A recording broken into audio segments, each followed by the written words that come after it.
India has launched the awaited military strike against Pakistan after a terrorist attack in Kashmir last month. The strike was to be expected, and it might have turned out to be an expensive embarrassment for the Indian Air Force, but we'll talk about this, how it has happened, how the strike unfolded, and whether or not this will lead to an escalation between the two nuclear powers. All of this here in this video.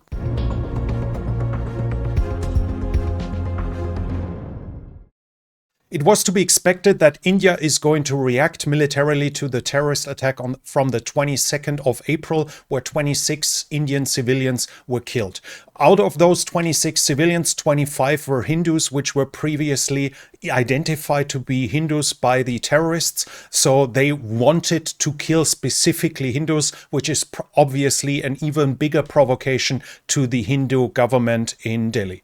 At the same time, the terrorist organization that had previously not been known, but is expected to be an offshoot of Lashkar-e-Taiba, admitted that they've done the attack, and Lashkar-e-Taiba itself is controlled or was at least controlled and trained in the past by the Pakistani intelligence agency ISI. So India blames Pakistan directly for that attack. The training camps for those terrorists are either on Pakistani soil or on Pakistani controlled areas of Kashmir. And as said in the past, the ISI has been proven to have trained and worked together with terrorists. They even, an ISI officer even gave the order to execute the hostages, the civilian hostages in the Mumbai terrorist attack a couple of years ago. So while India basically blames Pakistan for it, it was to be expected that India would react militarily, especially as in the previous two cases of sizable terrorist attacks, they also reacted with military means, both in 2016 as well as in 2019. India has struck targets across the border, basically, with 24 cruise missiles and gliding bombs. Those targets were also struck not just by Hammer and by Scalp, but they were also struck with the BrahMos, as has now been found. BrahMos is a joint Indian-Russian development of a supersonic cruise missile that can be used from submarines, ships, planes, and ground, and is able to strike ground targets as well as ships. So a very potent missile that should have been used here for the first time in anger. The Indians say that they struck a number of terrorist targets. They say it was terror camps, so where training is done, as well as recruitment centers across the border. So this was in part of Pakistani controlled Kashmir, but also inside of Pakistan proper. The map shows this here where the identified targets are done. This was done by Nathan Ruser, so we want to mention him here as the work was done by him. The attacks themselves did cost 26 civilians, the lives of 26 civilians inside of Pakistan, according to the Pakistanis. In addition, over 40 civilians were wounded. After this strike, the Pakistani military started to shell over the line of control over the LOC in Kashmir with artillery. India responded to this, and India later reported that 10 civilians were killed by this shelling over the LOC. Pakistan has also reported that they managed to shoot down 5 Indian fighter jets. They report that they shot down 3 Rafale, 1 Sukhoi 30 MKI, and a MiG-29, as well as 1 drone. And from as of now, the Indians have Indian dignitaries, Indian officials have confirmed 2 to be visually shot down, according to the New York Times here, and a 3rd according to the source. So the Indians have at least lost 3 fighter jets in this attack. One of them is supposedly the first Rafale that India ever received. We have the number here, the tail number, and this is being spread around to be a fragment of that plane. Obviously, at this point, there's always a chance that this could be a fake, but it might be possible that the first ever Rafale was shot down by the Pakistanis in this attack. The fragments that were found also indicate a second Rafale to be shot down. It's unclear to me as of now to which degree, whether there's a chance that those could be two different planes. Initially, they were reported as two different planes. So as said, the information about the exact losses, exactly which types were shot down, is still somewhat unclear. But there's also claim that the wreckage found here is a MiG-29, so this would confirm the loss of a MiG-29 as well. There's also a report that, according to debris found, this is an ejector seat of a Mirage 5 from the Pakistanis, so they might have shot down their own plane in a friendly fire incident. This so far is also not confirmed, but we do have the visual evidence that PL-15 were used in this attack. This should also be the first time the Chinese PL-15 was used. This is more or less an equivalent to the AMRAAM, especially in its export variant, which has the shorter range than the domestic Chinese variant, and it seemed to have been successful in shooting down its first planes. Now, at the moment, after the fighting has happened in the night, after the airstrikes have happened, and after the shelling along the line of control, according to latest reports, the fighting has died down.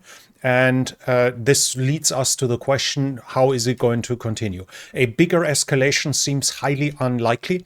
The territory in Kashmir is far too difficult that a military occupation of the other side's part of Kashmir seems likely, as it would take months probably, as both sides are well entrenched and the territory is very unforgiving. So this seems unlikely that one side is going to use that for a serious push to push the other one out of Kashmir. The only problem where it could escalate in a bigger degree would be along the official border between the two countries, but neither side has anything to win there.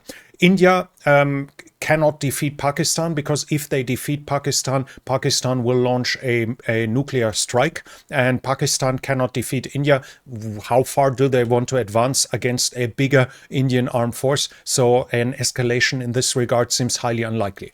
India also knows that while they did this strike to basically preserve their honor, to try to re-establish deterrence, that nothing will change, and a bigger war and escalation of the war won't change anything either. They will not be able to prevent Pakistan from supporting terrorism, as Pakistan sees this as an unconventional mean to offset the conventional balance or the conventional superiority by India. For that, Pakistan continues to use tribal militias as well as terrorists since the beginning of the state itself. This is part of Pakistan's military strategy, as they have a weaker economy, a much smaller population, and thus also a weaker military. Pakistan cannot compete with India, its main rival, so they look for other ways to do that, and terrorists are one part of this. So India knows they will not be able to prevent this unless they occupy Pakistan, and that, as said, with Pakistan having nuclear weapons, is out of the question. India will also not be able to stop the ISI from supporting the terrorism and from continuing. Pakistan itself will not be isolated internationally despite its support for the terrorism, because of its geographic importance and because it has China as a close ally. So China will protect it. This means that both sides cannot really achieve anything with military means, while the risk is unproportionately high.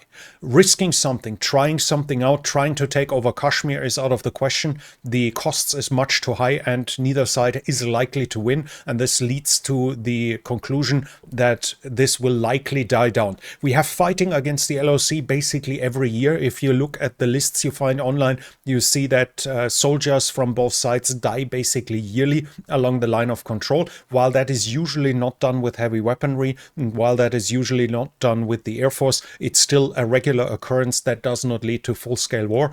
So this time it does not seem likely either. And we have the information from Pakistan, which said here, when we see that they have the right, the guardian of the nation defense, our armed forces leadership and the government, as well as the prime minister, have promised the nation that if India resorted to aggression, we would give it a harsher response, and we achieved that.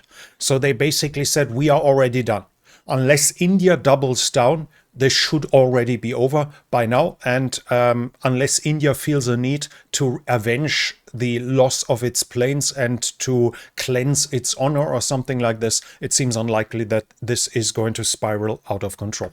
But that was it from me, from my side. If you are interested in a deeper background, unfortunately, I did not make the video in English, but it's on my German channel, which you can use the now automatic synchronization option. It's not the best, but if you're interested in a deeper dive into the topic, I'll link the video to you in the description. But that's it from me for now. If you like this video, please give it a thumbs up. It helps with the algorithm. Leave a comment if you have something to add. And if you're new here, I would like to invite you to subscribe to the channel and hit the bell icon so you don't miss future videos. This channel is only possible because of the support of viewers like you. If you like to support the channel, you can do so by the means in the description. But that's it from me for now. Thank you for watching, and I'll be back.